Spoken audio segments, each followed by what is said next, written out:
work. It's good to see so many of you coming to the session, despite there obviously football's back. The Premier League was back yesterday. We've got Football League playoffs tonight. So really good to see so many of you in the pool for this session. So it's all going to be based around teamwork. And tonight we do have a guest with us. So it's not just myself rabbiting on you all night, which I'm sure you'll be very happy to hear.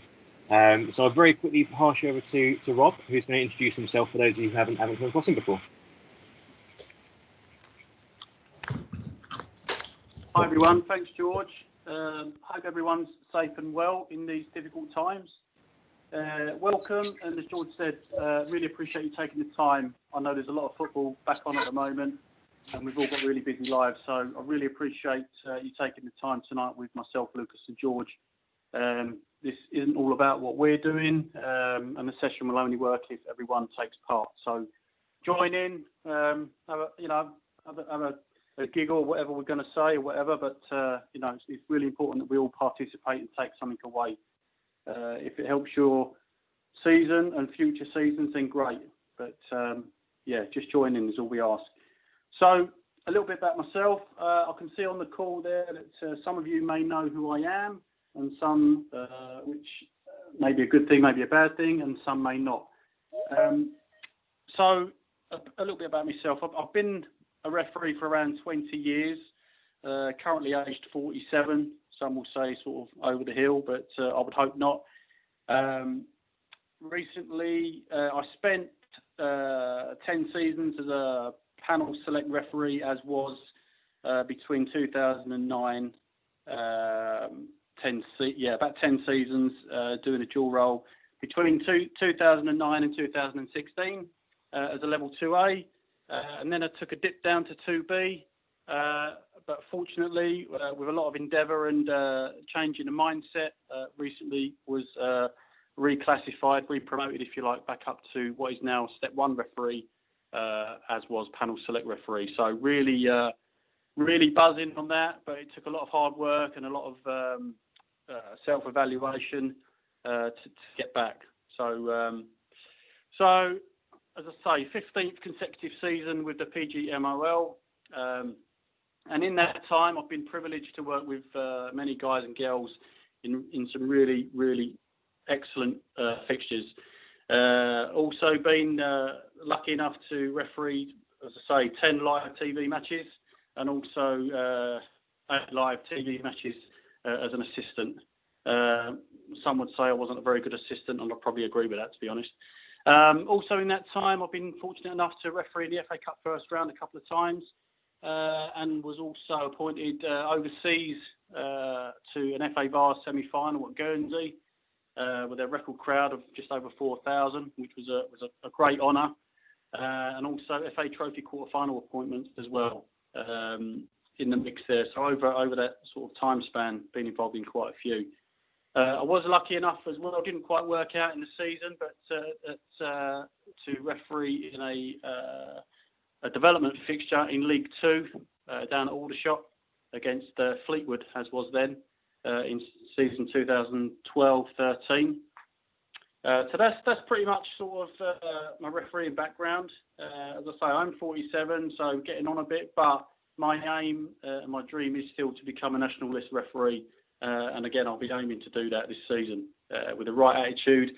What I've learned over the last 12, 24 months, hopefully, a lot of endeavour, a lot of hard work, I'll manage to get there. And a lot of help as well from everyone on this call and other colleagues as well. Away from football, I'm a dad, father of 2 boys, one 17, one 20, one at college, obviously one working, furloughed at the moment, so it's really difficult to get them out and about doing stuff at the moment. But an insurance broker as well for Aon. I deal with a lot of overseas North American, all the hurricanes that take place in Florida and all places like that. I deal with all the claims that come in for that, so it's really, really busy at the moment, obviously with the riots and obviously all the COVID claims as well. So. And something that I'm really proud of as well is that some may know, some may not. Away from football, I do actually, as I say, play 8 and 9 ball pool for the county. and also playing the Chelmsford Prettyman Snooker League. So again, that's good to get away from football and do that. A high break there of 76. So quite active, quite busy, but really focused. Really looking forward to this season. So I'm really looking forward to helping anyone with anything they need help with. Always at the end of the phone. Always got time for people. So that's a bit about me. I think I went on a bit there, but got a lot of stories. But yeah, over to you, George. Perfect. Thanks, for that, Rob. So again, as Rob's alluded to, very experienced referee helping us with the session tonight. And he's more than happy for you to pick his brains as we go throughout. And as we go through the session, Rob's going to bring out some of his own experiences and some bits of advice from his end that hopefully will help you all going forwards. So in terms of the overview of tonight, so we're going to look at three key things really, and with some clips thrown in for good measure. So first thing is the importance of good teamwork. So why is it important to have a good team on match day? How you can improve your teamwork on match day. Sometimes you might be working with people that you might not get on with, you might not like particularly well. So how can you improve that? And then also we're going to touch very briefly on 5 stages of team development, which for any of you who work within sort of project management, team leadership sort of roles away from football, you're probably familiar with sort of those 5 stages already. So we're going to get you doing a little bit of work now. So using the chat window, I want you to start to type in why you think teamwork is important within refereeing. So give you a couple of minutes just to, again, put that in the chat window in terms of why you think teamwork's important.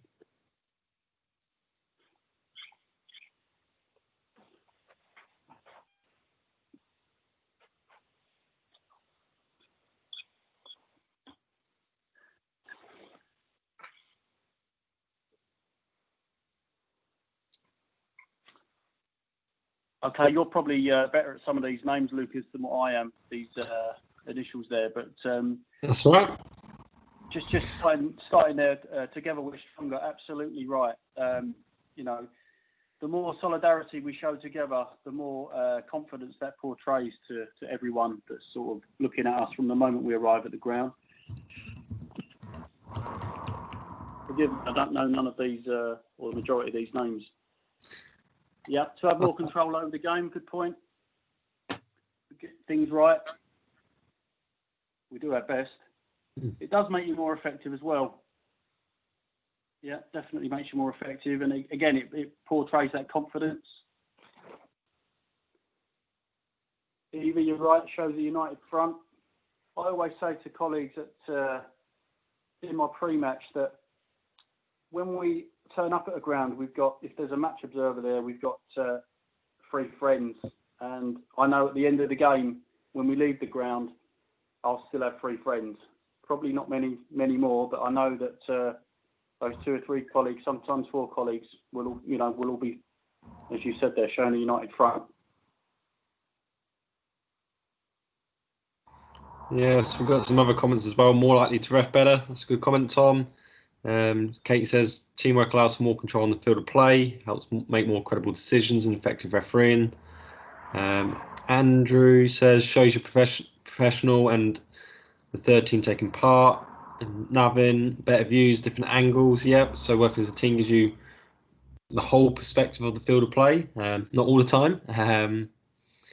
Paul gives the players confidence. You'll collectively appreciate the game. So pretty much a lot of it's on the same wavelength, it seems here. Around about that unity, working together and getting the outcome we all desire. Perfect. So to look at some of the ones that sort of we came up with earlier, this is a Blue Peter moment of, this is what I made earlier.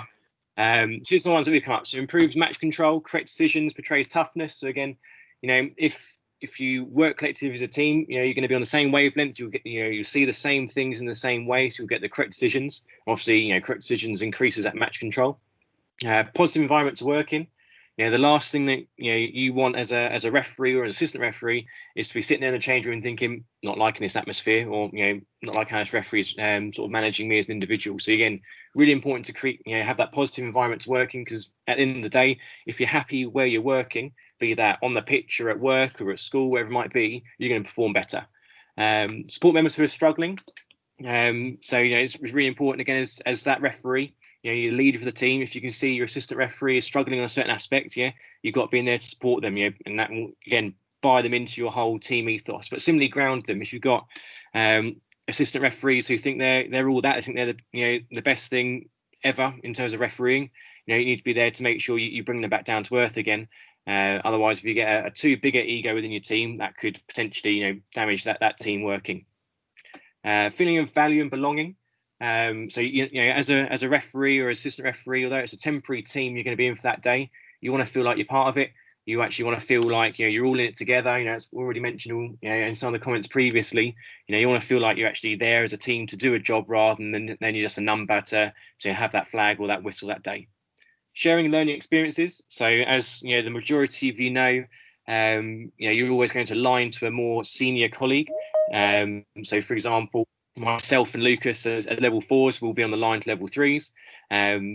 And similarly, Rob will have, as a 2A, have level 3s and potentially some 2Bs, depending on when they do their crossovers on the line to him. So again, it's a perfect opportunity to share different experiences.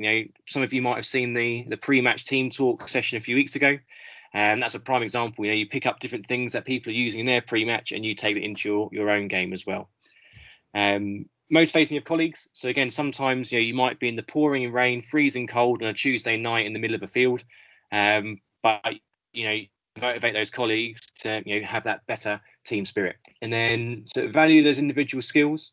So for example, particularly at sort of mine and Lucas's level, it's quite common where we'll have a level 5 on our line who was previously a level 4. So obviously they've got that experience of being on the line on the Isthmian League and that sort of stuff.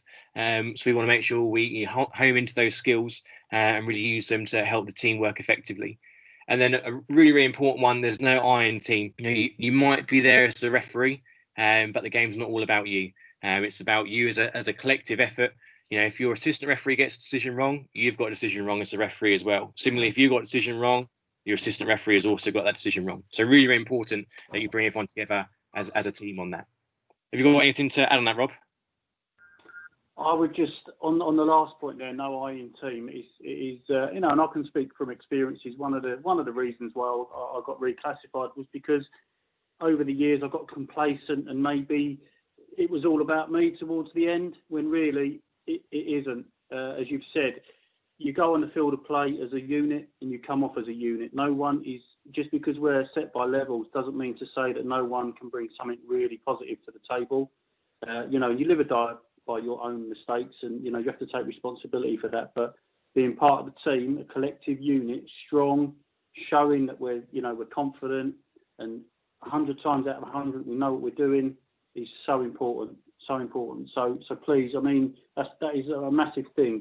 Just be the best team. I think it was said on the chat there. Be the best team. There are 3 teams, and always strive to be the best team, but really work together and just be honest with each other. No deceit. Just you make a mistake and we chat about it and we learn. But we're all in it together, definitely. Perfect. So we're going to move on to some clips nice and quickly. So you should have all seen the link via email to a Google Drive with 8 clips on. If not, they're in the chat window. And if Lucas, if you can just repost them just in case, if not. So we look over each clip one by one. We might go over all 8. We might not, depending how we're doing for time. So the key thing we're picking out in all of these clips is around teamwork, be that positive or negative. So, there's one decision, for example, where you might question if it's a penalty or not. We don't care if it's a penalty or not a penalty. What we're concentrating on tonight is that teamwork between the referee and the assistant referee. And again, whether it's good practice, or as in something we can learn from and say, let's make sure we do it in our games, or is it more of a development point where we look at and think that's not quite right? What do we need to be doing to change this? Ready for the games ahead. So we'll start with clip number 1. I'll play it through on my screen, but obviously due to internet speeds, it might be jittery. So for the best quality to join in, you're better off going straight through the Google Drive.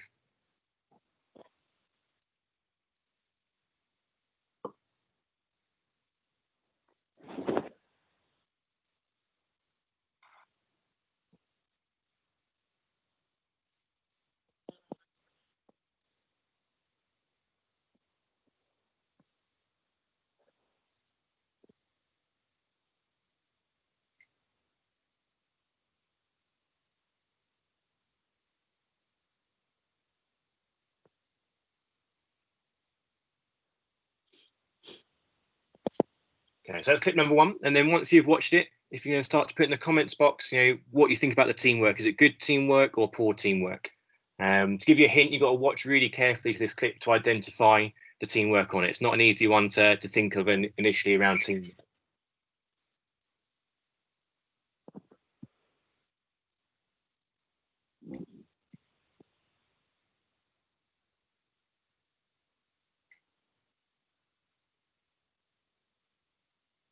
Or alternatively, if you're not sure, put you're not sure, because I know this is the hardest clip of the evening in terms of teamwork wise. But when it gets pointed out, you'll see it's quite simple on the flip side. So again, talk about the communication here and the teamwork between our referee and the assistant.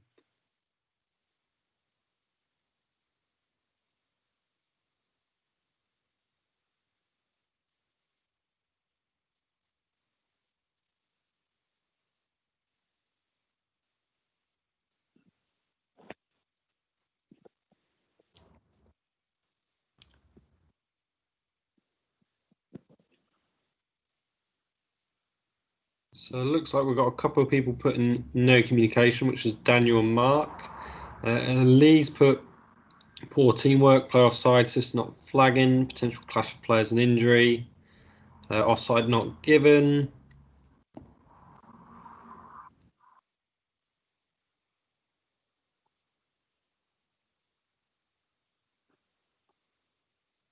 So it looks like everyone's catching on about no communication. Arles, for those who've just put no communication, what do you mean by no communication? So that'll be Mark, Daniel, and Arles. So Joel, you're putting no comms to what cards given. Mark not speaking to each other.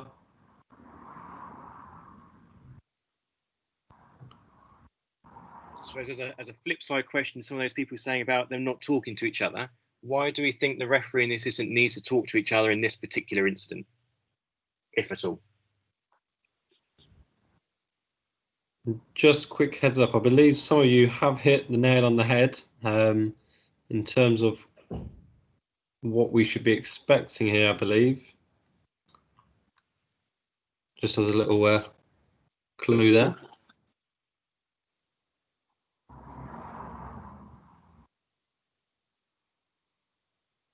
Andrew, We'll start. Go on, George. I'm going to move on to the clips. If there's still comments coming in, then fire away. Yeah, still comments coming in. So Andrew's gone. Referee might have been certain, but assistant should be incredible in the area to get the penalty. Incredible in that area of penalty box. Isabel, to double check that their opinions about the red card are the same.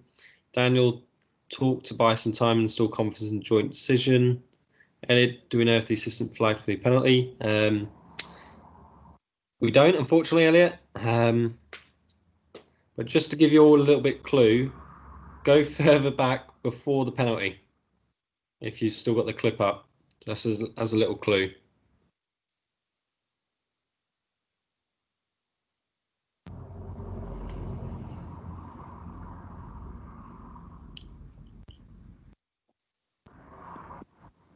So Joe, failing to identify the offside, then lead to further issues and could have potentially caused more issues with the player reaction to red card. Could have been prevented with the communication to each other, both verbal and physical.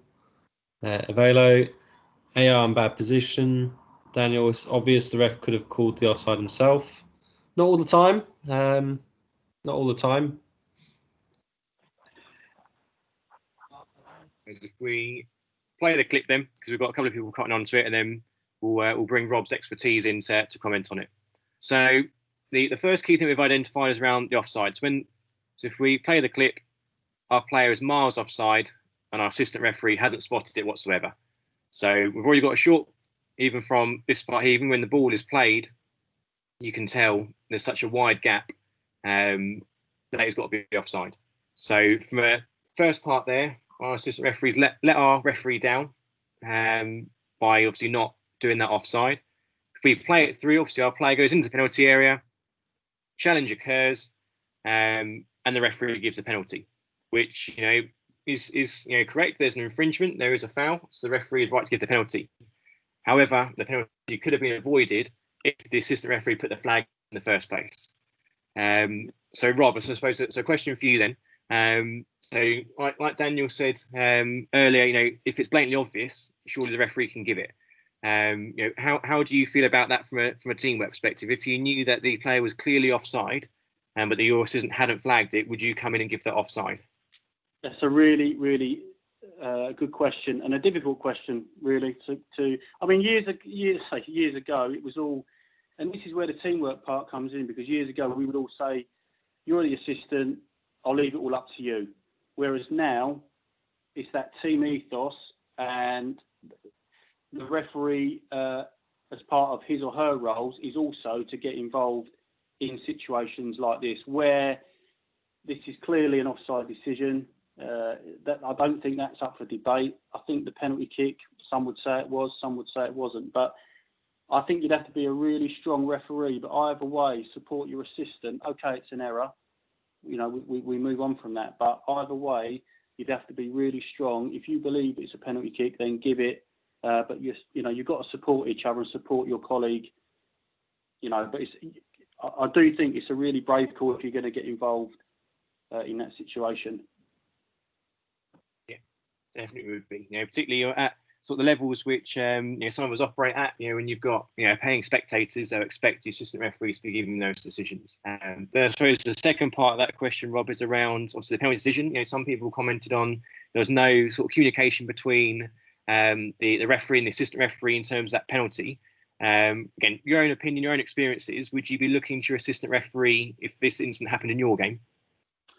I think if I'm 100% confident that I'm in my pre-match, I say two things about penalties. I'll be there, I'll give it. I don't need no help, or I'm not there and I need your help, basically. And I think on this situation, say for example, I gave the penalty, and then the players were questioning, well, it was offside. Maybe for I don't know what people think here and the observers on the call, but maybe I would go across to the assistant and just say, look, players are requesting or challenging the initial pass. Can you tell me what you've got? And then you don't need to get anyone else involved. Hush the players away. Just have a private conversation, and then be strong with the decision there you've got. Whether you proceed with a penalty kick like you said, or take the advice of the assistant after a chat, and don't be afraid to go back. But I think from a team point, possibly an idea would be to go over and have a chat. Perfect. So, yes, you use those opportunities. Like Rob said, if the players are saying to you, he's offside, in the back of your mind, you've got to be thinking, well, was the player offside? And then in which case, you definitely need to utilise your assistant. The assistant and referee in this case, you might have said, to be honest, I wasn't looking at play, I might have missed it. Or the assistant might say, no, definitely onside, in which case, obviously, you take the appropriate action from there. But definitely, if there's any uncertainty, use that team you've got around you. Even if they've got nothing to offer you, it looks as though to everyone else, you're consulting with your team and you've got that teamwork all in one. Anything extra to add from either Rob or Lucas? I'll just say on that. Sorry, George. On that point as well, which, as I said, it's really important that we show solidarity. I mean, we often say that if you make a decision and it's wrong, as long as you're positive, then it kind of sells it to everyone. You might have got it wrong, but the way you've displayed how you've given it often sells the decision. So just be strong together. I'd agree. What I'd also say is if players are challenging and challenging the initial offside, don't always, because obviously they're going to be challenging it because now they're penalty kick, down a player. So don't always go off it.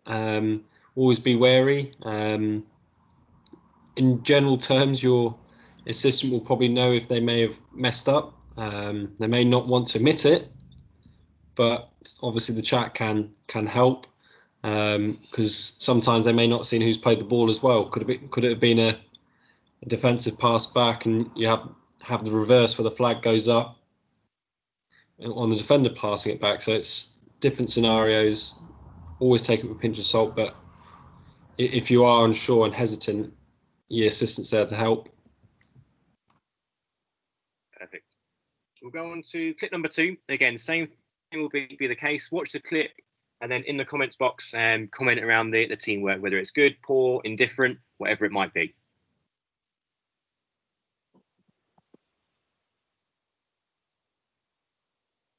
Play it through on mind, but for internet speeds, you're better off watching it on your end.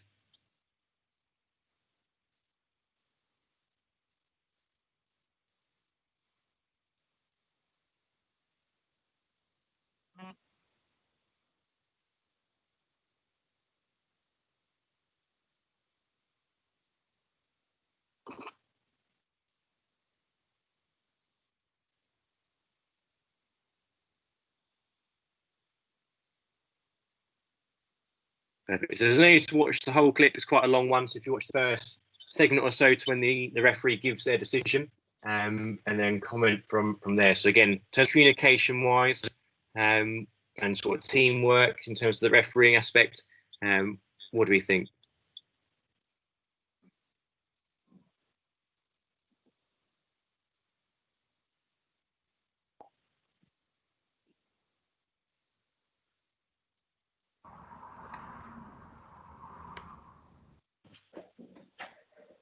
So it looks like we've got a Mark going bad comms at the beginning, but then corrected and spoke to assistant. Great decision.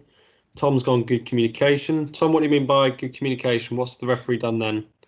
Andrew, I think should have gone over without being directed by strong after conversation. Navin, ref went after players asking.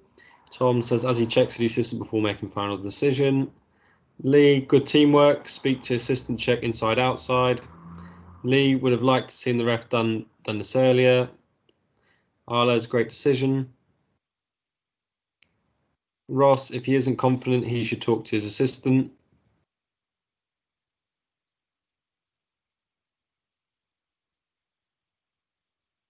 Daniel, if the players are complaining for him to go, it took the players to complaining for him to go over.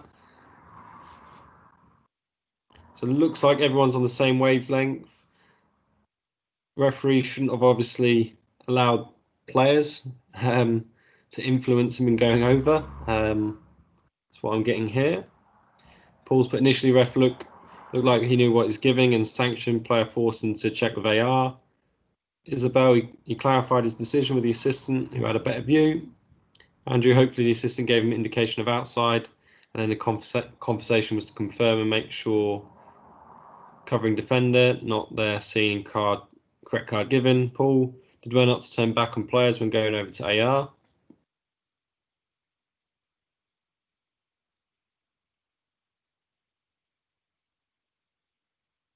I believe that's everything, George. Good. So there's lots of positive bits in there, which is good. So I'm hoping we're all in agreement that this is an example of best practice. So obviously in this clip, we see the referee has given a decision for, I'd assume would be handball from watching the clip. I'd imagine he might not be too sure. He might be thinking it's outside initially, which is why he's given the free kick, and then going over to his assistant referee just to confirm that. So Rob, from a teamwork perspective, why do you think it's really important that our referee has gone and made that confirmation with his assistant referee? Well, for starters, I mean, I think it's a great decision, great position by the referee, but also I'm assuming that the assistant referee was flagging. So if he was or she was, it's really important. I mean, this is a clear case of showing togetherness and also buying yourself a little bit of time. I mean, the referee there might be thinking, not sure if it's outside, inside, yellow card, red card. But by just taking that few seconds, to just wander over, speak to the assistant, get everyone away, like I said, and just come up with, what you've got, ABC, accurate, brief, concise of the incident, what you've got as the referee, what you've got as the assistant. As I say, it shows togetherness, shows that you're talking about it. Then you won't get players and managers saying, what's your assistant here for today then, ref, if you're not going to use him? It's really important. This is a really good clip for showing that, we're in it together and ultimately coming out with a great decision with the right result.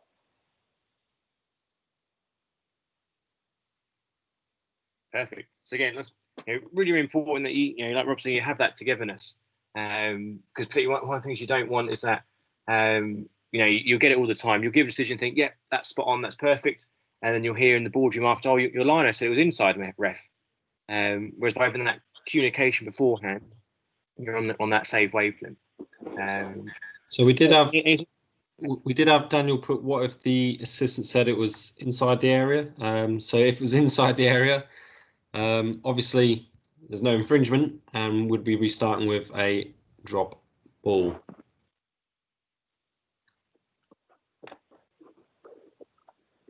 Perfect. Any others? Yeah, was in the chat, Lucas. Mark just asked, what if you don't have an assistant, i.e. if it's like a substitute player, etc., etc. Yeah, so I think that the key thing to remember there is that at the end of the day, when you've got your sort of substitutes, coaches, whoever it might be who are running the line, you're the only qualified referee at the end of the day. So if you've seen this as inside the penalty area and it's no infringement, that's what it is. If you see it as outside the area and handball, then that's what it is. Because you're the only person that's qualified on match day to determine what the outcome of that situation is. George, may I come in on that? And that's a really good point. And I would also, though, I mean, this player is obviously going to be a little bit peeved that he's not playing. So I would still go over and give the chap or lady the time of day just to, again, discuss what he's seen. But also, as you said, as you're the referee, look, I really appreciate what you've seen and what you're telling me. However, on this occasion, I'm going to go with what I've seen. But thanks very much anyway. Just so that, because you don't want to lose him for the rest of the game until he goes on, or if you don't. But I think it's really important just to offer that person the respect that actually he's doing you a favour by running the line for you. Yeah, really good point. One thing which everyone often forgets about when you've got club assistant referees, are they're as volunteers. They don't have to run the line for you. They could, I'm sure they'd much rather, sit in the bar having a drink, or taking the dog for a walk whilst their child's playing. So again, like Rob said, make them feel valued. Go over and say, what have you seen? Okay, I've seen it slightly differently. So thank you for your opinion, but I'm gonna have to go with what I'm thinking. So really good point there from Rob. Cool. So we'll move on to clip number 3. So same thing again. Watch it on your end, and then start to comment in the chat window in terms of teamwork between our referee and the assistant.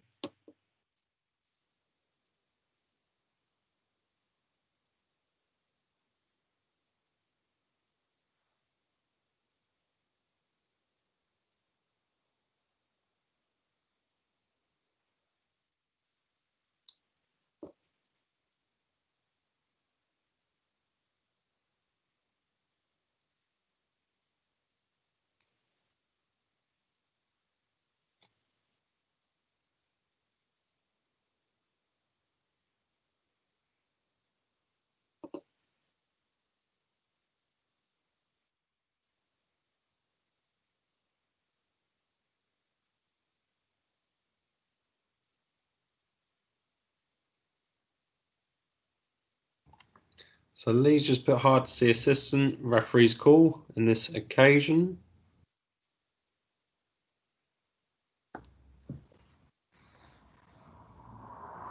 Obviously another toughy clip because obviously we're not sure what the assistant has potentially done or not done. Isabel, the ref, was too far away to view the incident, so he should have checked the assistant. Joel, the ref, had a better view than the assistant. Daniel, referee, didn't appear to even look at the AR.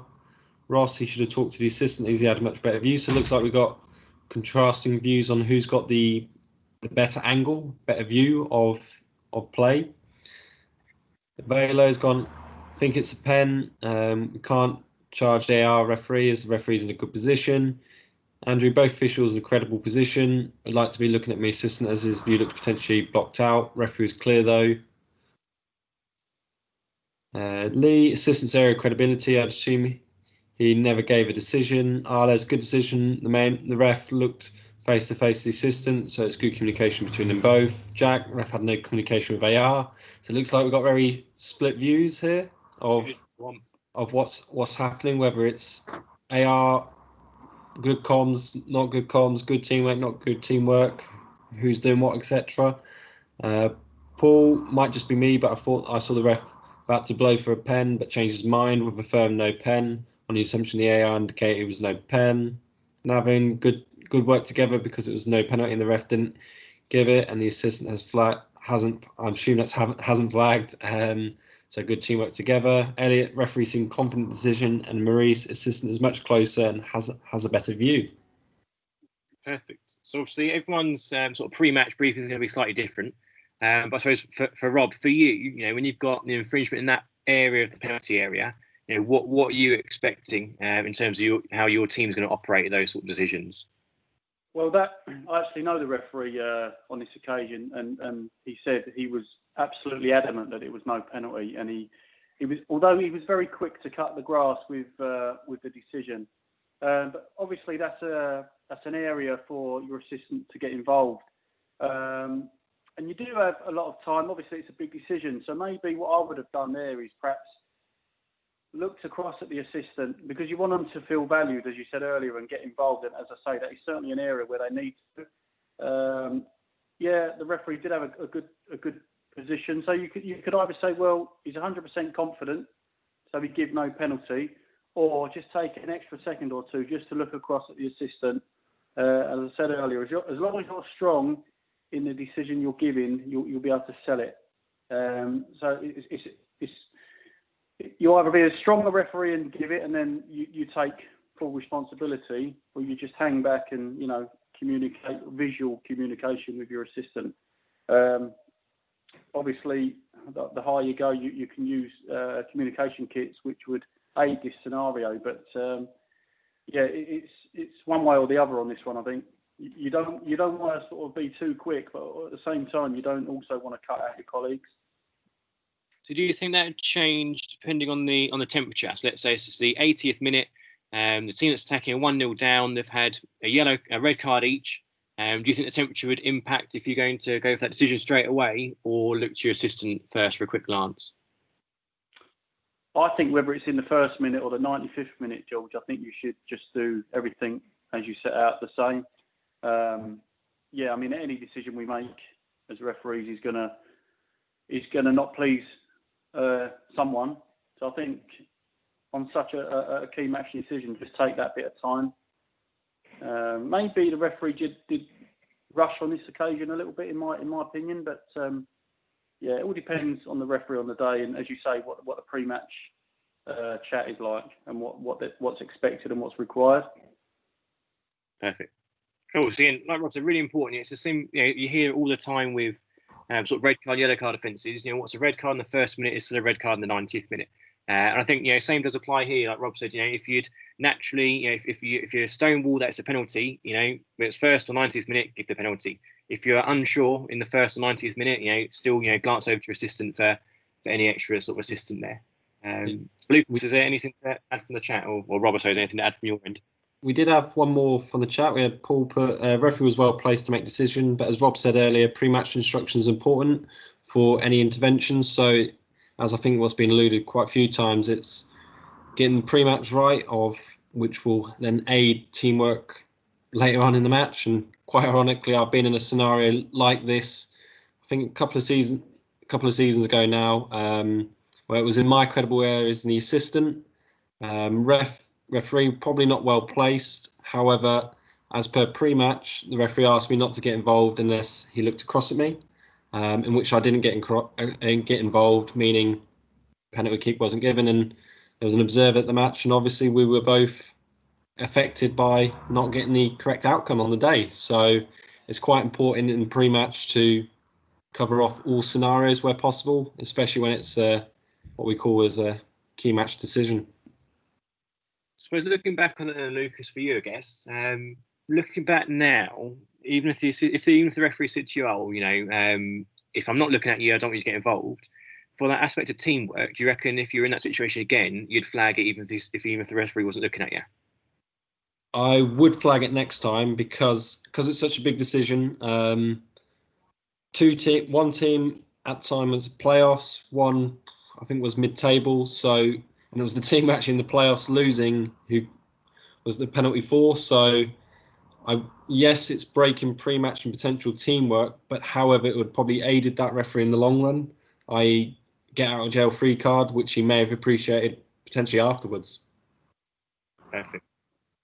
Cool. So move on to clip number 4. So the key thing with clip number 4 is that you're not the instant you're looking for is the second time the ball goes towards the penalty area. So the first time it goes in, the first couple of seconds, there won't be much to look at, whereas it's that when that ball goes towards this penalty area for the second time. So again, take a look at the clip and then start to comment in the comments area what you're thinking in terms of teamwork.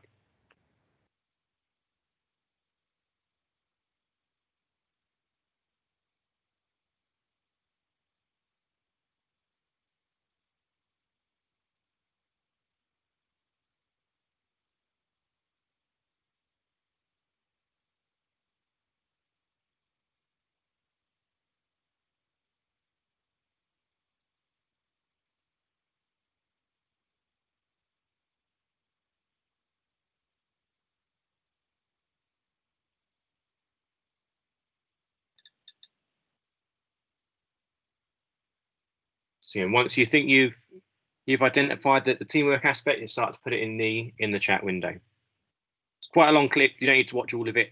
It's just mainly for that second break into the penalty area.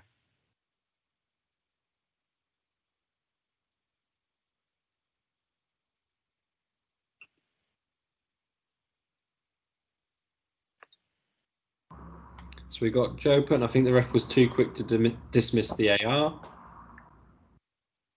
Mark, good comms between the referee with the hands. Elliot, referee was too far away from play and their view was obstructed by multiple players. Should have acknowledged and accepted his assistant's decision as they had much better view. Paul, referee publicly overruled AR. Doesn't give a good look to them as a team. Daniel, referee well positioned, acknowledged the AR. Other Daniel Xante, looks like the player's been tripped. Probably not the best practice to dismiss his assistant. Lee, referee in the right position, looked over AR. Ross, his assistant had a better view. Joel, referee shut out the AR straight away. Tom, referee should have had at least fought over it for a couple of seconds. Navin, happy with the ref, is well placed and gives no penalties. Signals, okay, seen flag, puts it down. Let's get on with the game, no penalty. Referee's too far away from the fault and doesn't react to the decision of the assistant, so bad communication from the referee. So again, seems like a bit of a mix. Some saying the referee is well placed, some not. Some saying he should have obviously got the assistant involved, others saying not. Jack turned down the assistant despite having a better view and no signal given. So it's again a bit of a mixed bag of views in the chat, George. Here's what we want to see. So obviously in this occasion, the assistant referee is flagged for something, whether it's inside the penalty or outside, I can't tell you either way. But he's flagged for it, and then the referee is then publicly sort of overruled that assistant referee. So Rob, again, drawing on some experience, if you've got a situation like this where could be dogs at edge of the area, outside the penalty area, and the assistant referee is, I think, arguably in a better position than yourself. How would you be reacting to that? How thinking both from a match control perspective as well as that teamwork part? Well, I think it is I think the referee's in a good position, in my opinion, and I think as part of teamwork is leadership, and you have to show courage, and as I said earlier, be responsible for your own actions. And I think the referee on this occasion has done the right thing, in my opinion, because what he's done is seen the alleged incident. He's happy. He's 100% happy with what he's seen. And he's acknowledged his colleague to say, thanks, I've seen it, please put your flag down, because then straight away, players then switch back to the game. The incident is dealt with.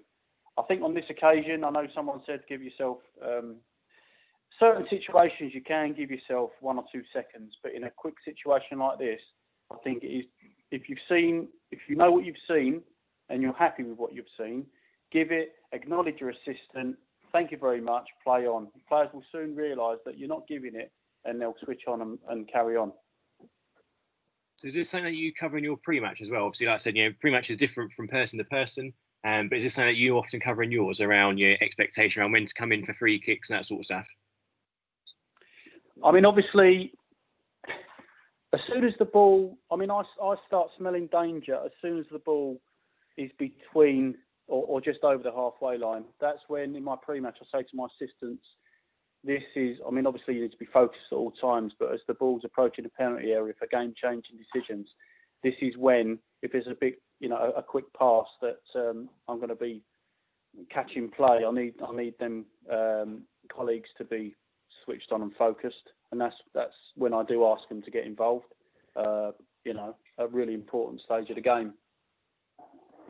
Perfect. So referee, whether the referee is right or wrong in this occasion to overrule is going to be up for discussion either way. Like Rob said, the key thing here is he's acknowledged his assistant. Because he's been big, he's been bold, and he's actually thought, no, that's not a foul. I disagree with my assistant, and gone with their own decision. So obviously, the key thing there is the title around assistant referee, there to assist you with the game rather than insist. So there's nothing wrong with you as the referee by saying, no, assistant, I don't agree with you. I'm going to go with my decision. But it's about that right way. So like Rob says, he's put his thumbs up, say thank you very much, I've seen it, put your flag down for us, and then players have forgot about it and plays resumed, and then the opposition team's then gone up to the other side of the pitch to again create a good goal scoring opportunity as a result of that. Lucas, Rob, anything to add before we do clip number 5? Only one more further comment, which was from Lee, which again is just highlighting that pre-match is very important, because obviously these scenarios is where you're going to get it covered, and probably in the scenario that we're just seeing on screen, you probably want to be prepared because a manager is going to ask you about it after the game. So be prepared for that, because it will come 100% of the time. So just remember, law's there to assist you when obviously answering questions from a manager. Just on that point, I mean, obviously it's a big decision that the assistant is clearly going to get some operational advice on when he goes back into the technical area. Now, what you could do as a referee is, depends how brave you are, but the manager of the team that feels hard done by, you could always go over in a stoppage in play, or the next time the ball goes out there, and just say, look, just keep your cool. I appreciate what you've seen, what you believe you've seen, but I've given the decision, and basically just stay away from the assistant, because obviously if he's in the assistant's ear roll, the assistant could be involved in yet another decision a couple of minutes later. So just don't be afraid to go over and say to these managers, look, we've given it because of this. I mean, obviously don't get into a big dialogue with them, because you don't have to. But just show them that you are human and you are prepared to open up and be honest and have a quick conversation with them. Yeah, really good point. Something that we often think about, from a refereeing perspective, is your teamwork is you and your two assistants, but sometimes, that teamwork is just important between you and that manager, you and that coach. Like Rob said, that stoppage in play to communicate, very quickly, I've seen this, and off we go. Stops any confusion. The managers will often, respect it a little bit more rather than just being ignored. So really, really good point. Perfect. So clip number 5. So again, same again. Take a look at the teamwork between the referee and the assistant, and then again in the comment section, is it good, bad, indifferent, whatever it might be.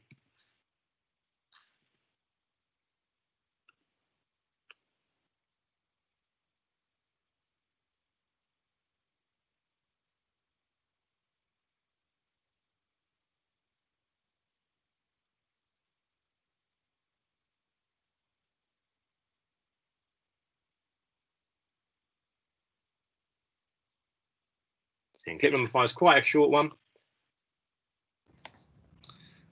Mark in early doors with very good comms. And Joe, excellent teamwork, signal and comms. What do you mean by comms, Mark and Joe? What do you mean by it? Lee, AR, good teamwork. Navin, very good work together. Daniel, very confident AR. Joel, good communication. Ref went with his AR because he had a better view. Mark, signals. Thank you. Paul, ref gave AR control of the decisions, so I had the best view and waited on his call. Lee, good comms by the assistant, flagged and visually explained. Tom, good as the referee has acknowledged the assistant and given the decision. Arles, perfect communication, face-to-face, good position on the field of play. Velo, strong flag. Maurice, good positioning and communication between them. Jack, good signals from AR showing the holding and shirt pulling.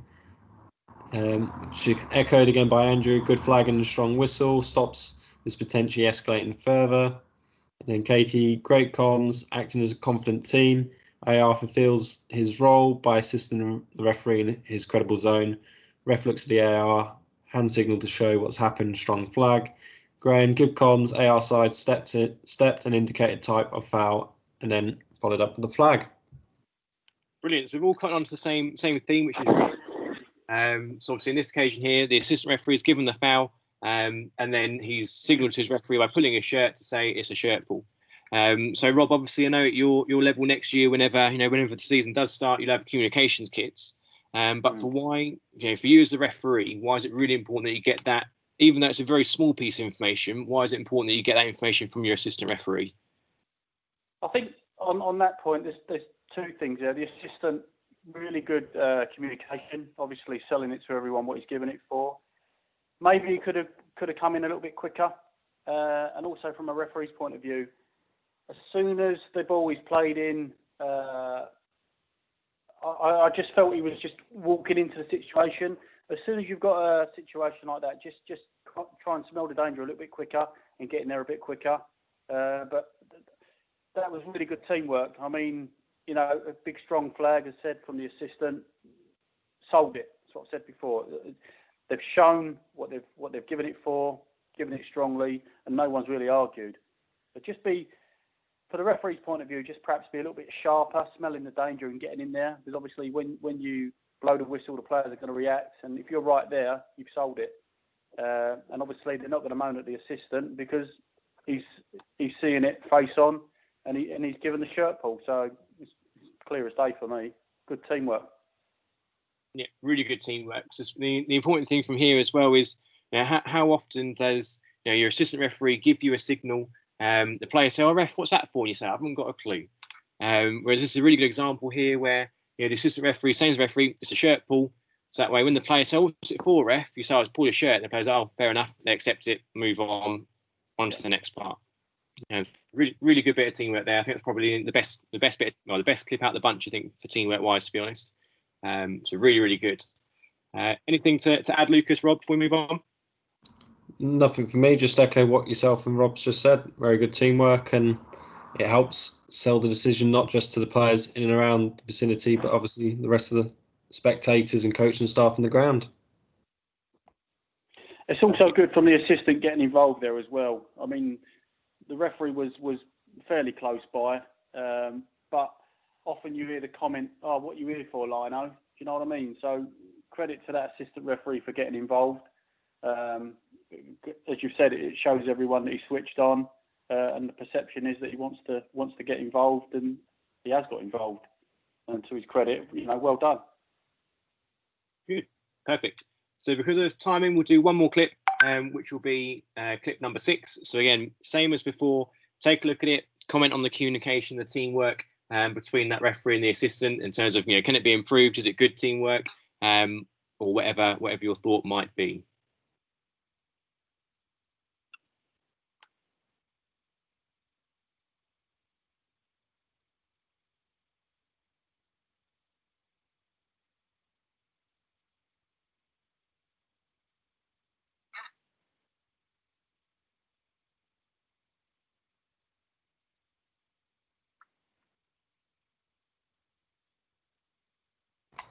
So again, mark nice in, reckless foul, potential. So you going reckless challenge mark, or you going excessive foul play? As you've gone red card on a reckless foul, so just be careful of choice of wording. Poor communication though. Daniel, both of them have poor view. Lee, not sure if AR could see it. Ref pulled up for foul. Avelo, no control of his body. Red card. So what about the teamwork in this scenario then, Avelo? If you believe it's a red card, what could the assistant, what they've done well or not well in this scenario? Daniel, it looks like dangerous play, maybe a red card. Again, Daniel, be careful in terms of terminology. Jack, put player safety in danger. Arlo's dangerous play, excessive foul challenge, Mark. So obviously we're all identifying what the challenge is, but what about the teamwork in and around the scenario? No obvious communication between ref and AR for major decision. That's from Daniel.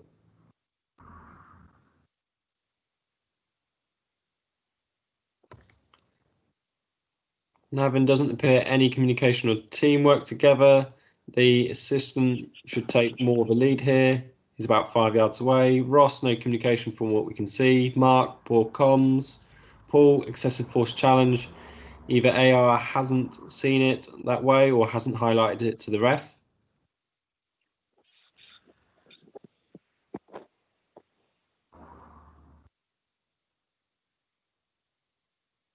Oh, okay. So everyone in consensus here is talking about, there's not a lot of communication between the referee and the assistant.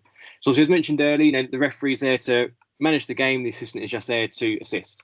So I suppose, again, pulling in some experience from yourself, Rob. So let's say you've seen this clip, you're the referee and you think it's a yellow card. If it is a red card like it is in this clip here, is there anything you'd be expecting from your assistant referee to be doing? I think, as we said earlier, it's you have to be brave, and I think if you're 100% sure that is a red card, then you give a red card.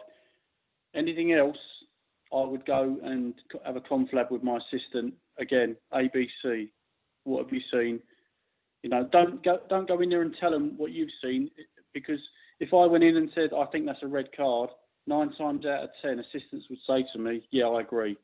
Don't give them that carrot first. Go in and ask them what they've seen.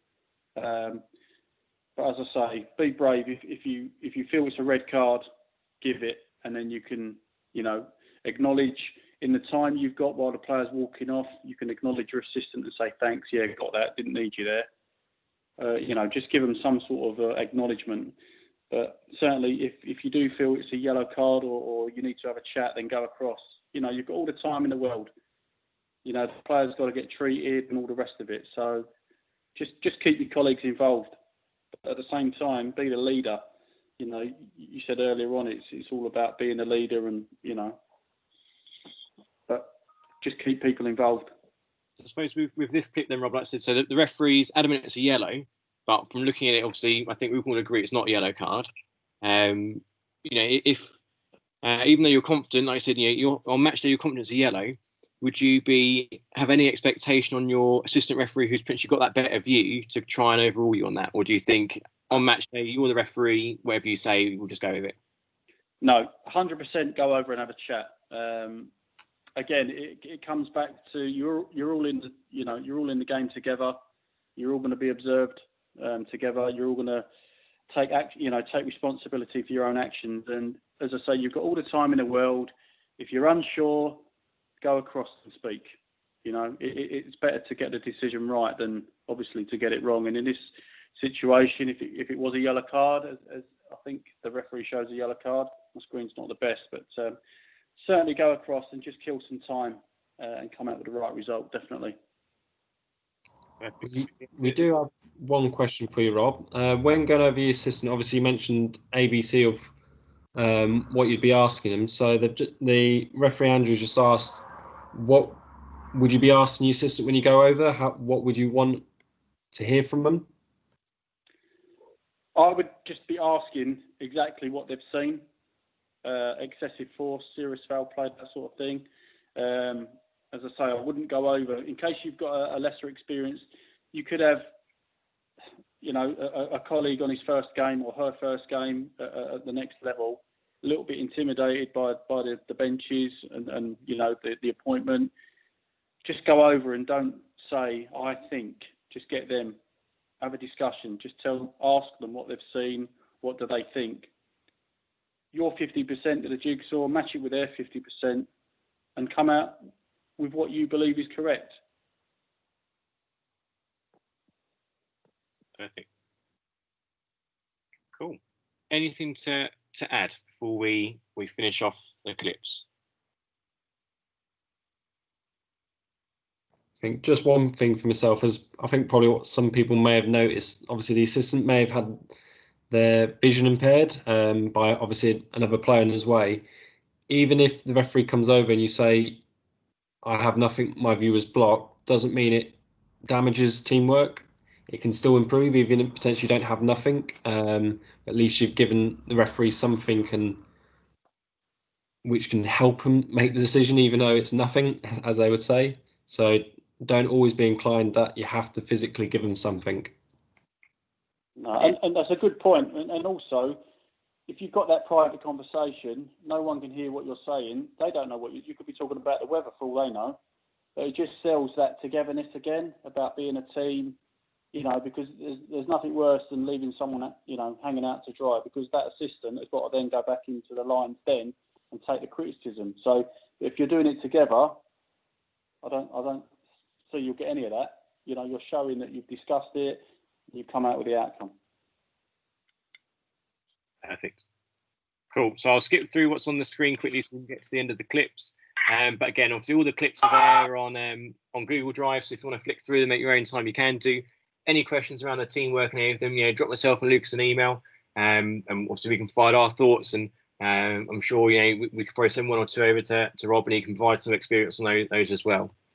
So very quickly then, similar to earlier, so we've looked upon why teamwork's important, and some video examples around how good teamwork can look like and how not so good teamwork can look like. But sometimes it's very, very hard to work on that teamwork. Like I said, you could be working with an assistant referee who you think is absolutely useless. They're not going to do anything for you all day long. Or similarly, you could be an assistant referee working with a referee that you don't get on well with. You don't really want to be there. So in the chat window, put down a couple of ideas of how you think, or maybe how you might do yourself as a referee. How do you improve your teamwork on match day? If there's any things that you do in particular that you do to try and improve teamwork.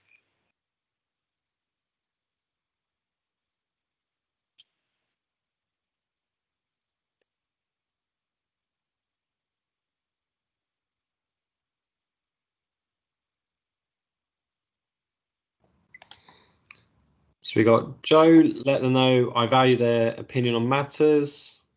Katie, obviously just saying thank you, especially when given decisions, probably like offside, I'm assuming, Katie.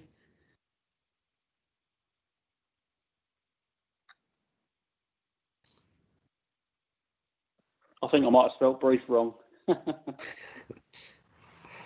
Joel, be friendly, allow their opinions and respect them. Oh, sorry, Katie. So I'm guessing when you mean by saying thank you very much is probably after the assistant's given yourself a decision that's helped you with the outcome.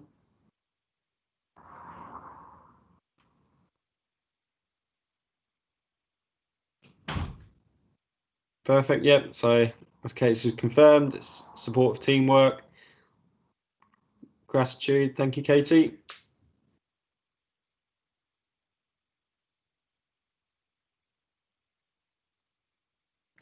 Lee, set clear instructions, use eye-to-eye contact, say thank you.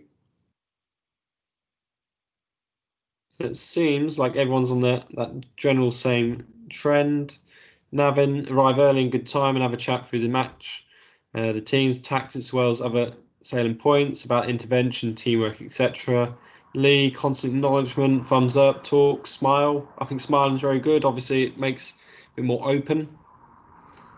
Joe, set up a group chat before the game.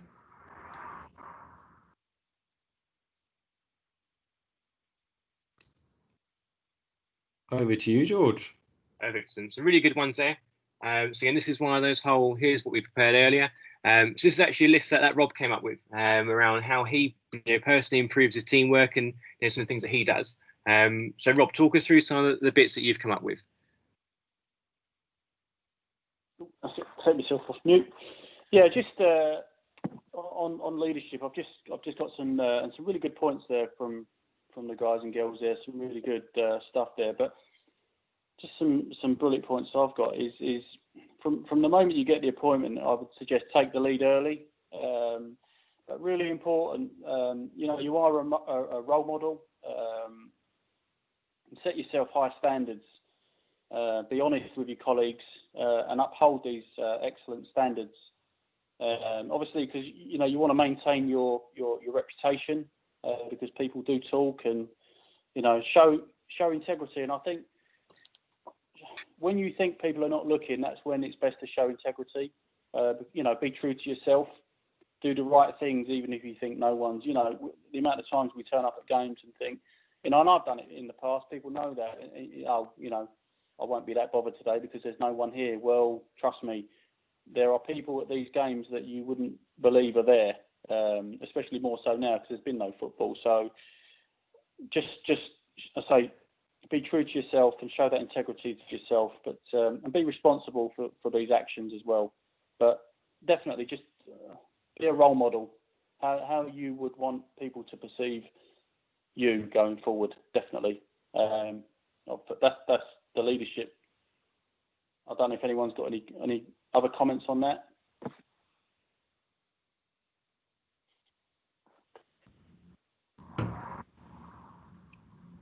Nothing so far, Rob. If anything does crop up, I will let you know.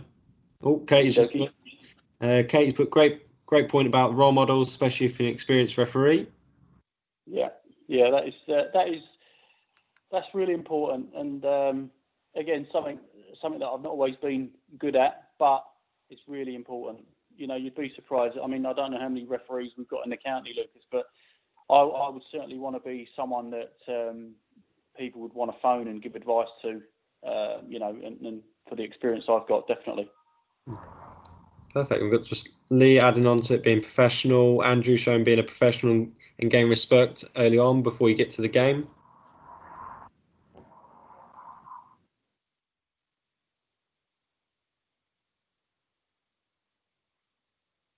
Yeah. Just on the communication side of things then, I think it might have been covered previously, but I think it's really important to, whatever game you do, Sunday morning, Saturday afternoon, whenever, just respect your colleagues and their views and their experiences. Really, really important. The worst thing you want is to have 2 or 3 colleagues that, you get there and it's all about you, as we said earlier, no I in team. So just engage with them and get them on side. Because it's going to be for everyone's benefit, that we're all on the same page, as I say, keep everyone involved.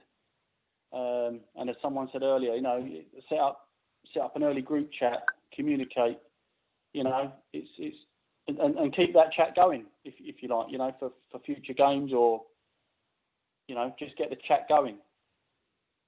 Really important to communicate and, as I say, try and get on the same wavelength, because trust me, it really works from minute 1 all the way through to the end of the game. How many people actually do set up a group chat on their fixtures?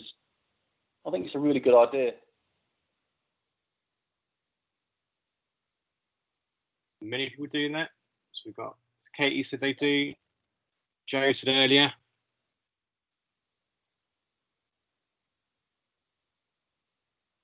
And Andrew, as soon as he knows he's got a game. Yeah.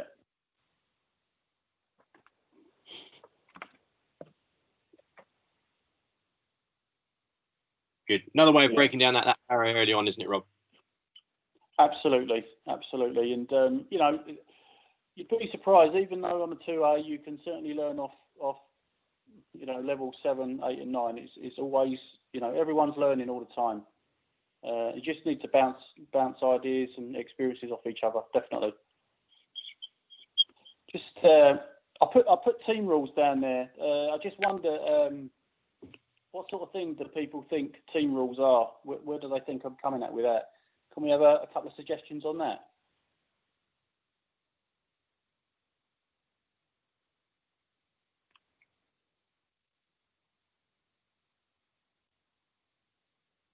Okay, what I've put here is in my team rules. I mean, I know you are the leader of the team, and it's good. It's good to have, it's a fine line between having banter and taking the mick and at least being professional. So a couple of things I like to as part of my, not rules as such, but just the etiquette really, where you are the leader. No mobile phones from the moment we're in the changing room till we've left the ground. Really important. And the higher, hopefully, all of you go, that is a stipulation within PGMOL that phones must be off from the moment you arrive at the ground till you leave. One of my advices, if you like, I offer is when an observer comes in, don't interrupt, let them do their job, be respectful. That they are there to help everyone learn.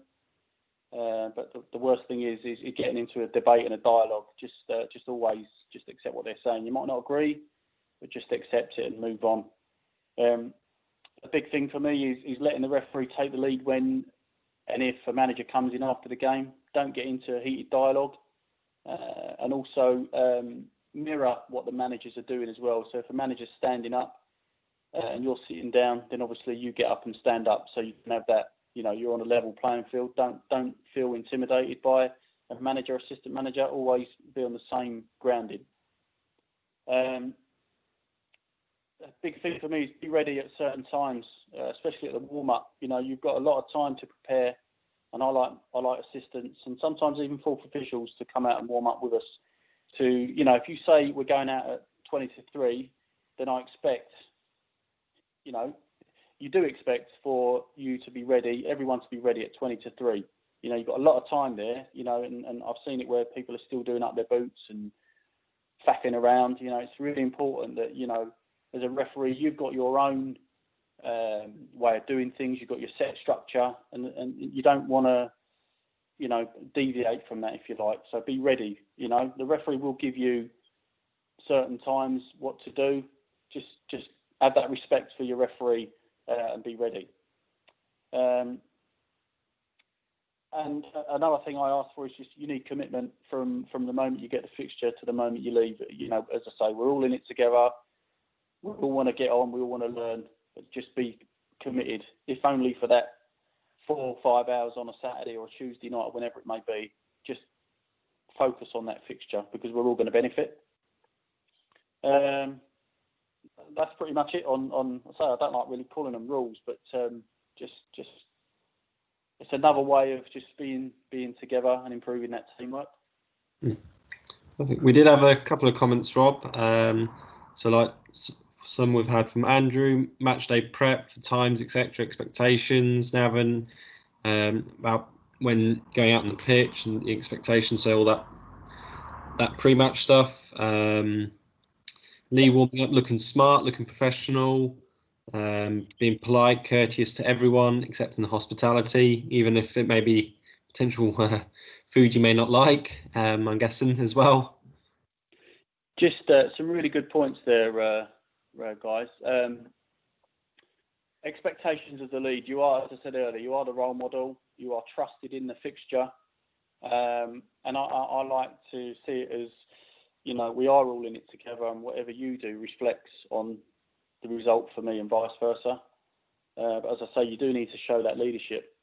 Warming up, looking smart and professional. That's a really good point. And one of the biggest things that I took on board last season was I went out and bought myself some, even though we were given free tops, warm-up tops. I actually went out and bought my assistants one each, so we all look the same. And that, I had a couple of instances where assistants said, "Oh, I won't be wearing that, this week because I've got my own." And it's actually being polite and say, "Actually, I'd like you to wear this because it creates that harmony." Really good point there. So look the same. You don't want to go out, 2 of you with your socks pulled up, one halfway down, your shirt's tucked in, and just be open and honest with your colleagues before you go out, and just say it in a banterish type of way, like oh, your shirt's hanging out or your tag's hanging out, whatever. Because the moment you step out that door, people will be reading their programs, but they'll be looking at you. They'll be looking at your perception, whether you want to be there or not. If you're there just for the money, or you'd rather be at home walking the dog, whatever. It's from the moment you step out, the eyes are on you without any shadow of a doubt. Even the managers take time to weigh up the officials. They will sense if you want to be there or not without any shadow of a doubt. Don't give them an inch. A good point about the hospitality. If you're not going to, I know sometimes we have long journeys midweek. Just a courtesy thing there to the club. If you know that you need, you've been working all day, yeah, you're going to do the game. But if you know then you want to get on the road, speak to the referee and also speak to the club. because the club might be doing you a set meal, and obviously it's not very nice if someone's, cooked that meal for you and then you just go without saying no thanks. That's really important. Try and keep opinions to yourself and don't get involved in discussing match decisions in boardroom. Really important. I mean, you'll tend to get an idea of how the game's gone yourself during the game, and whether I'm talking from a referee's point of view, whether you actually do want to get. I'm not sure if you're invited into the boardroom in many clubs these days, but if you are, just find yourself a little corner. And as a referee, if someone is approached or want comments, just take the lead. But don't, really good point. Don't get involved. Don't get involved. Just find yourself a little corner. Just have your own little, smiles all round. Eat the food, have a drink, and move on. Good point there about undermining the ref's decisions. It's all about support, as you said. Just keep a smile on your face. Be polite and courteous to everyone. One thing I found, never forget, when I was at, I turned up to a game in Horsham, many years ago now, but the lady who actually greeted me at the gate was actually, I didn't know, but she was the person that was going to be marking me. And at the end of the game, she actually said to me, because you were polite to me, effectively she was going to be polite back to me in giving me a decent club mark. So just be aware, you never actually know. The person greeting you on the gate could be the person that's marking you, because these clubs, one person does a lot of things. So really, really important point. I don't know if anyone's got any more comments. Thank everyone when leaving. Yeah, sorry to interrupt there. Thank everyone when leaving. Really, really important. But a big thing is there, don't get embroiled in heavy discussions over incidents. But as a referee, you should be able to sense when that is anyway.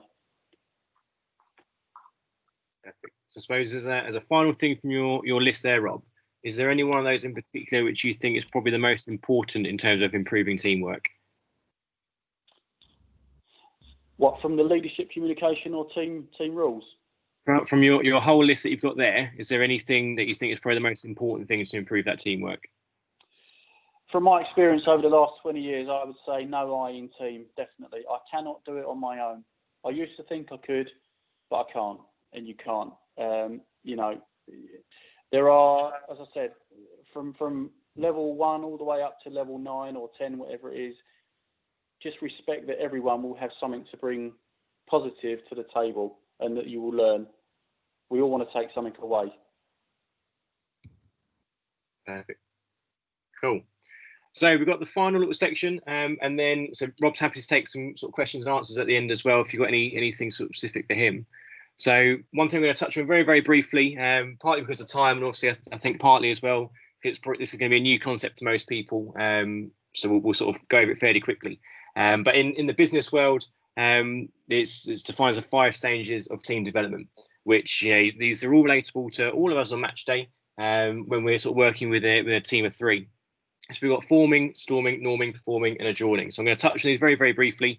So forming is very much going to be when you're sort of first get to the game and you're first meeting your team. So like it says here, things you might discuss, members' skills and backgrounds. You might talk about what games they've had previously, get to know them a bit more. Again, build up that teamwork from the start.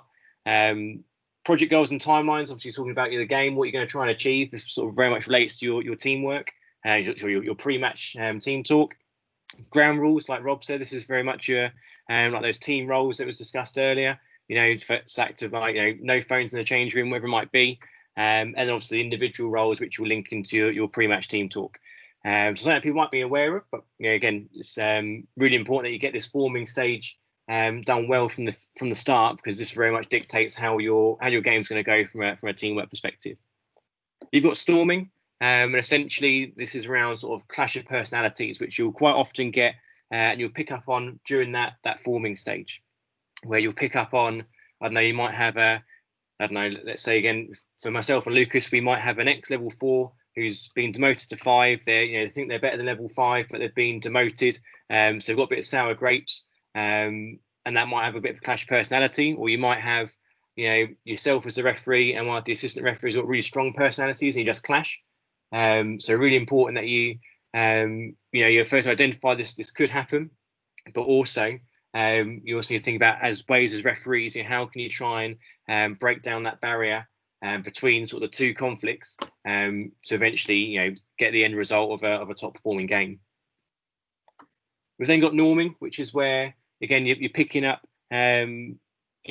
people's strengths in the game. So again, you might have an example where you've got a very experienced assistant referee. There might be, in terms of experience, it could be from a level 7 who's been there for years, or an ex-football league assistant who's come down back to level 5. And it's, this norming stage is all about identifying those key skills and sort of making everyone contribute with those key skills to have that end goal. So, for example, you might have your really experienced assistant referee on bench side because any decision that comes their way, any bit of stick from the benches, they'll be able to manage it.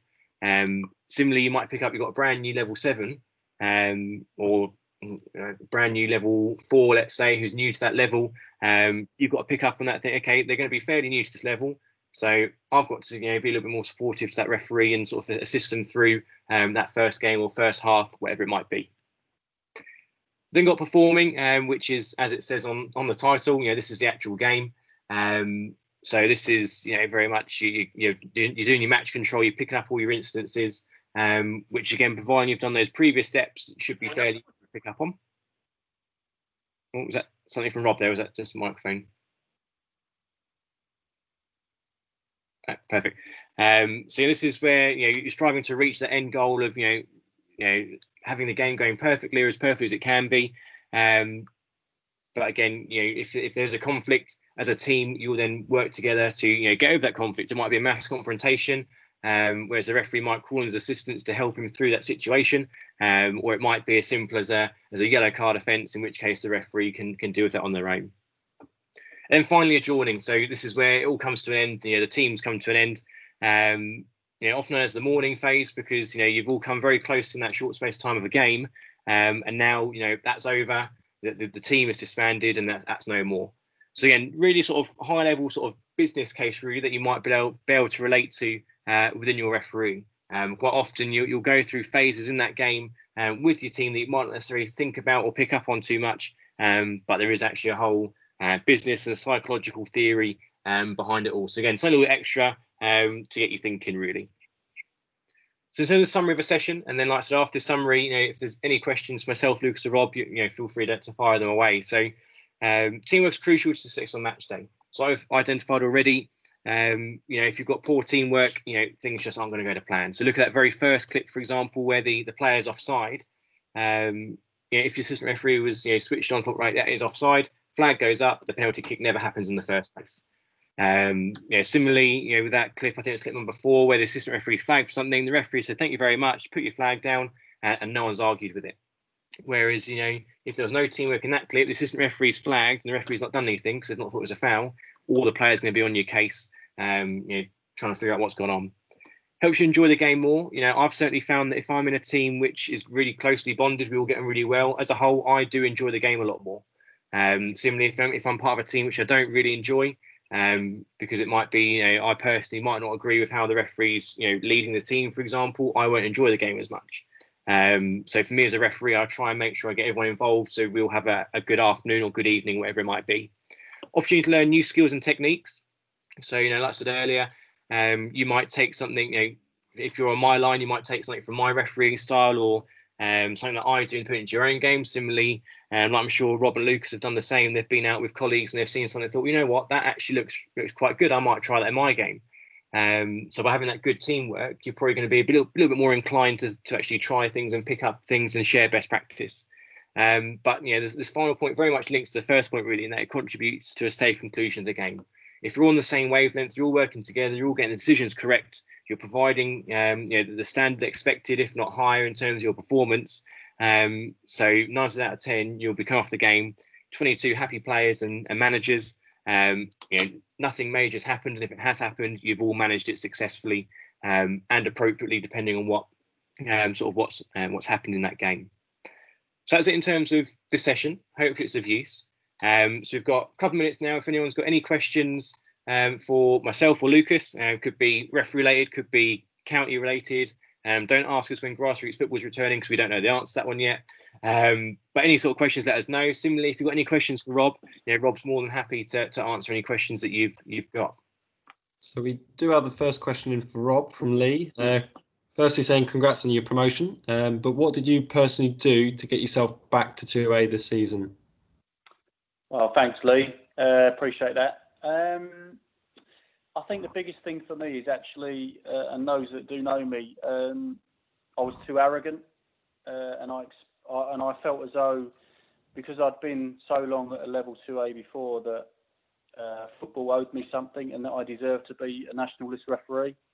I always struggled with the fitness tests, and I didn't.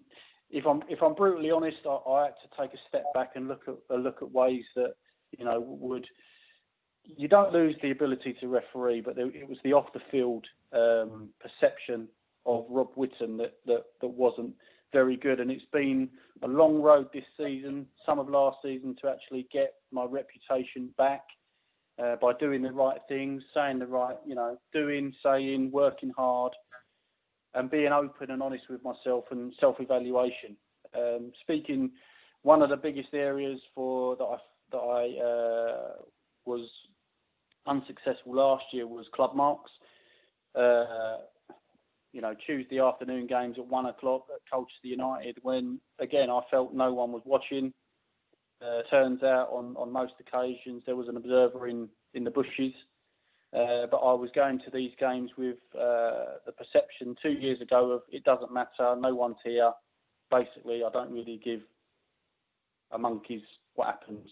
Whereas now, I'm speaking to the colleagues before the game, I'm speaking to the clubs, I'm speaking to the managers before the game. One area big for me was club marks. But now what I do, and some of you might want to take this little nugget away, is when you speak to the managers before the game, what I say to mine is now, guys, before you mark me a 65 or a 70, please come in and explain why you're marking so low. And maybe we can have a discussion on why you feel that is the case, because it's really important, because obviously club marks do count, but just try and have that dialogue with them, and it comes across as though you're human and you want to learn, and just say, look, these marks do matter to me. Come in and tell me why, how I can improve. What do you think I should have done better? And 9 times out of 10 this season, it's ended up from being a 60, it's gone up to an 80 or an 85, and that's propelled me into, I finished fifth out of 56 this season in club marks, whereas last year I was something like 35, 40. So, and they do matter. But I think overall, without waffling on too much, the fact that I needed to look at myself off the field more than on the field, I would hope that people do think that I can referee. But it was off the field stuff that I wasn't doing right, and I was rightly reclassified. But hopefully now I've shown people, and will continue to, as I said right at the start, my dream is to become a national list referee. I haven't got long left, but I'll do my utmost to get there. And for everyone that's on the call that is in the right brackets age-wise, feel free to call me or whenever, because obviously I want you to be where I am and further. Thank you, Rob.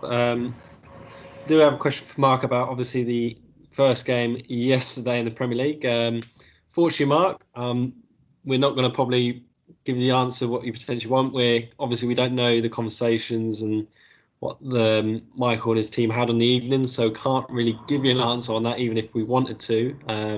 I'm sure more will probably come out later. Lee just has a follow-up for yourself, Rob. Obviously, you said you had to take a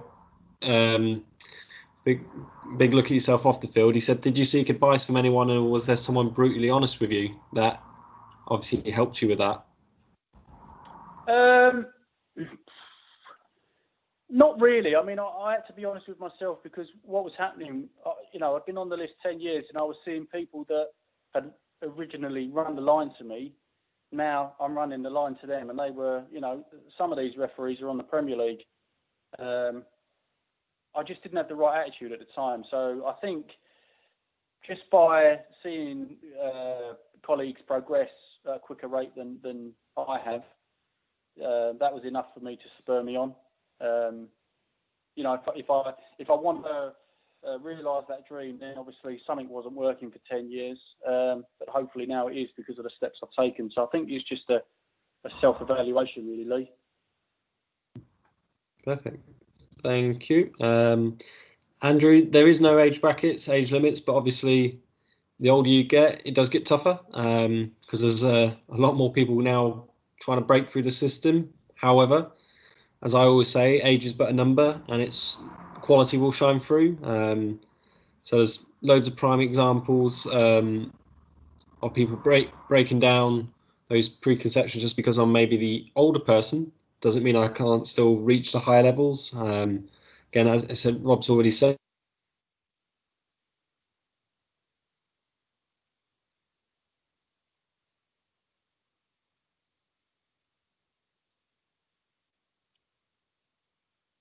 You still there, Lucas? I think I've lost him as well. Okay. Well, hopefully he'll come back in a minute. But no, that's, you know, you hear stories all over the country really about sort of refereeing at different ages getting through the system. So I know, for example, there's a referee which I know back in Hampshire. He's in his late 50s, early 60s, and he got promoted up to level 3 this year. Which most people would think, oh no, you know, you're too old for that. But he's done it. You know, he's fit enough to keep getting around the pitch. He's getting the performances in. So again, you know, like Lucas, I think was trying to say, was no matter your age, you know, if you're good enough and you're fit enough, you'll always get as high up as you can possibly can. So definitely, age is not a number or a limit to anything you do within refereeing. Apart from when you get to FIFA, when they do have a sort of retirement age. But other than that, all the way up to the Premier League, there is no sort of age cap on how old you have to be. Just on that point as well, George, is something I always, and I'm sure I speak for a lot of people here, but something I always used to think is that, and I've said it myself, is, the FA know who they want at the start of the season. Well, I think this season has been a prime example for me that they've given me a second opportunity because I've shown them that, you know, I'm committed and I want to get back. So I think if anyone thinks, you know, the FA think they know who they want, I think is not right. If you're committed enough, obviously good enough, and you want to succeed and move on, the opportunities, you know, well, far-reaching, to be honest. So get that conception out of your head. There is opportunities. You know, it's up to you basically. If you want to put in the time and effort and commitment, you can reach anything. Perfect. So we've got another question from Lee. So, what is the best way to prepare for a tough game?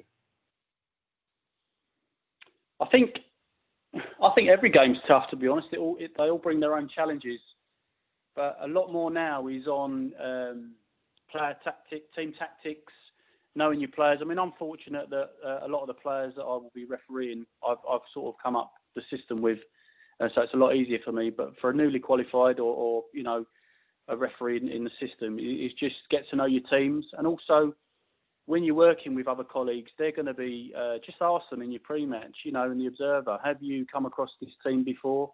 Is there any insight you can give us? I think a lot of it now is to do with, as I say, team tactics, knowing the teams, knowing your colleagues. Obviously, I've had assistants in the past that on a big game on a Saturday have, you know, all too pleased to tell me that they've been out, you know, nightclubbing the night before. It's all about preparation, you know, perception, just getting the right mindset. You might want to go out on a Friday night, but if you want to succeed and get on, you know, those things have got to go by the wayside. Just doing things properly. Perfect. And then final question, by the looks of stuff, unless anyone's got anything else to add. So, do you have any advice for those going through promotion for the first or second time? What experiences can you talk about from your early or most recent promotion that might help? As I said earlier, George, I always thought I could do it on my own, and I paid the ultimate price, and rightly so. But now, just talk. There's a lot more opportunity, availability to learn, develop. You know, with all the groups that we've got going on. I mean, these sessions are invaluable as well. Don't be afraid to pick up the phone. Don't be afraid to listen to advice. It's just a big thing. Look, the more people, you might want half a dozen people that you talk to, maybe no more than that, because then obviously you get a lot of conflicting views. But certainly set up a little network that people you can trust, and not always where you're in competition with as well, because obviously they're striving to get to the same position as what you want to. But definitely just open up and talk to people, and realise that you can't do it on your own. You need help, and be open to getting that help. Yeah, really good points there. I mean, I think that applies to everyone, no matter what level you're at. You could be a brand new level 7, or you could be like Robert 2A. I mean, I don't think we'd be much help to Rob from a accounting perspective as your level now. But no matter what level you are, even pick up the phone to myself and Lucas. We might be levels below you, but we're still there to try and help and support you in whatever you do. At the end of the day, myself and Lucas are in the role to see our Essex officials succeed. Hopefully one day get to the dizzy heights of the Premier League. So again, no matter your age, your level, whatever you are, by all means, please make sure you do reach out to us at County as well. Or if you've, like Rob said, you've got a small network of people that you trust and get on well with, that's probably the best thing about refereeing, having that little network to support you and guide you, and sort of help you through your refereeing career.